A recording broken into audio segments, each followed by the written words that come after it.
Hey everybody, happy Mimosa Monday. So this one's gonna be kind of short. I spent the last hour and a half getting rained on in a park.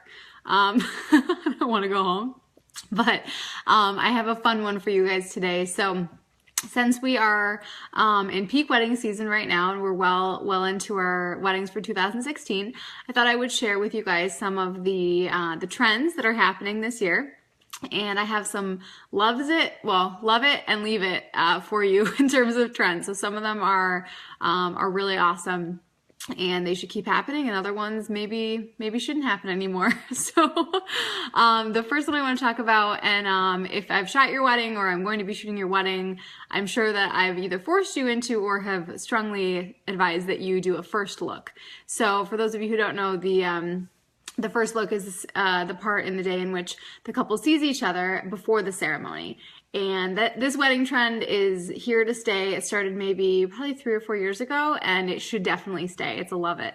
It gives you guys a great opportunity to do all your photos ahead of time for the ceremony. You get to have a really private, beautiful moment together where you get to actually talk to each other and interact before the ceremony. And it makes your schedule a lot nicer, and not to mention it's just a really private moment for the two of you to enjoy a little bit of your wedding day together before you are with all of your guests. So that's number one. Number two, this one's new on the scene pretty much this year, and that's the first look between the bride and her father. And this is adorable. I actually love this. It's something that has been, maybe I would do once or twice a year if someone requested it or the moment just kind of happened in past years. But this season, we've had almost every single bride request it. Thank you, Pinterest. And I'm actually really glad that that's happening because I think it's a really sweet moment. We always get great photos of it. And, depending on the schedule. So sometimes there isn't a time that we can orchestrate it, but if we ever can, we like to, and that's a nice moment. The next thing, no cell phones during the ceremony rule. This is amazing. I have brides live messaging right now. Yes, Tiffany, we can do that at your wedding. Stay tuned, there might be more things. So there's a lot of brides have been putting cute little notes in their ceremony in their program, or having the officiant mention it during the ceremony that they have hired a professional photographer, i.e. me, to take pictures during their ceremony, and they don't want their guests having their cell phones out. They just want them to be present and enjoy the ceremony, and I 10,000 times over support this. The photos that the guests are going to be able to take at the ceremony are not going to be nearly as good as the professional ones, and so it's better to just leave it to the professionals. Nobody wants to see that blurry, out of focus, poorly lit photograph on Facebook with a bride and groom tag that's like they got married, and it's just like a blurry blob of two people up at the altar. It's just not good. And not to mention that a lot of times people will have their phones and they'll be out in the aisle, and so then when I'm taking a photograph of the couple coming down the aisle, I have everybody leaning into the aisle with their cell phones and their iPads and their cameras, and it just kind of ruins my photo. So my couples don't like that. So it's nice to have a cell phone free or tech free ceremony, as some people call it, and that's a trend that we love. Keep doing that one, team.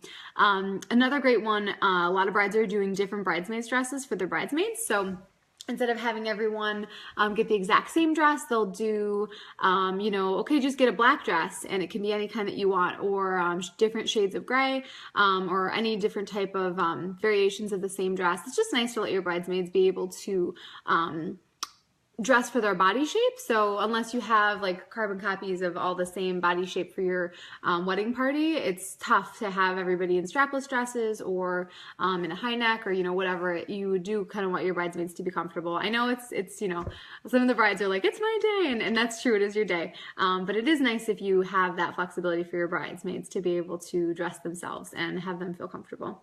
And I think it makes for great photos. I think that having that variation adds a little bit of interest to the wedding party photos.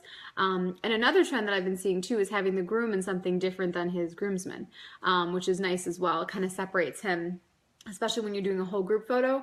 The guys kind of all blend into each other, and then there's the girl in the white dress, and then there's all the girls in their pink dresses or whatever. So it's nice if the groom has maybe black on and all the guys are wearing gray, or he has like a darker shade of blue or something. And again, you don't have to do any of these things, but that's something that I've seen that I really like in photos. I've also been seeing people leaving the bouquet and garter toss trend in the past. So that one, I would say maybe only 20% of my brides are still doing that. And really, it depends on your group. So if you have a really young crowd and there's a lot of young single people at the wedding, then yeah, that can definitely be fun. But if you're gonna parade out one single girl to catch your bouquet of used flowers, or if you've got one guy out there that's gonna be catching the garter, it can be a little bit awkward. So definitely take that into consideration when you're deciding if you should do that one or not. And then the last one that I've been seeing all over online is a donut wall. None of my brides have done this yet, or grooms. It's a wall of donuts, and just throwing it out there. If anyone has gluten-free donut walls at their wedding, I'm there. You just tell me when, and I will be there. So that's it. Those are my wedding trend update report for you guys for 2016. It's been an awesome season so far. We've had so many great weddings this year. Just been really, really happy, and we've got some great ones coming up too. I can't wait to share with you guys quite a few really awesome weddings that are coming up. So thank you to all my brides and grooms. It's been a great year, and your families and your parents and your siblings and everybody. It's been awesome so far, and let's keep it going, team. All right, cheers. Happy Mimosa Monday. Feel free to post any wedding trends that you want me to talk about. So if you have one that you saw or you heard or you're thinking about doing, feel free to comment, and I will weigh in on it. If I've seen it before or if I want to see it in the future, I'll let you know. Okay, hope you guys are having great wedding season too. I know a lot of my guests or a lot of my clients go to more weddings than I do, I think. If you're at that marrying age, all your friends are too. So hope everyone's having a great season, and we'll see you later. Happy Mimosa Monday.